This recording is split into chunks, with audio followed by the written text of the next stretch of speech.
Hi, I'm Christine Hyatt, your personal tour guide to great cheese photography. I'm here today with some creativity boosting tips that are going to take your photographs to the next level. Here is a series of 6 photographs that I did with Birch Run Blue.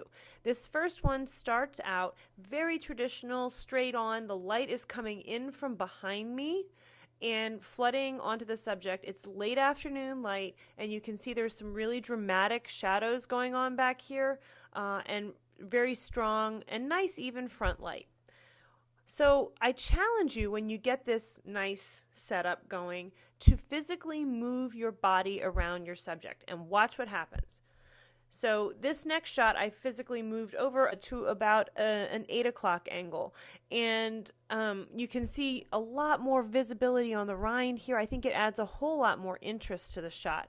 Still not perfect, and I'm not looking at composition so much as just what the light is doing here, from here to here. Next, I moved a little bit further around, and this is perhaps my favorite shot in the series because I just love how you really get a sense for the rind, a sense for the paste, and that dramatic shadow, and then you see some nice wood and texture with the platter over here.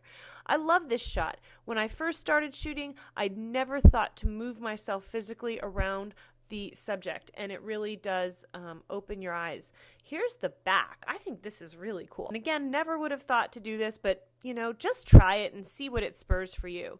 Finally, I moved around the other side and showing this side, and again, you get a nice bit of interest on the paste here, and the pear is kind of interesting.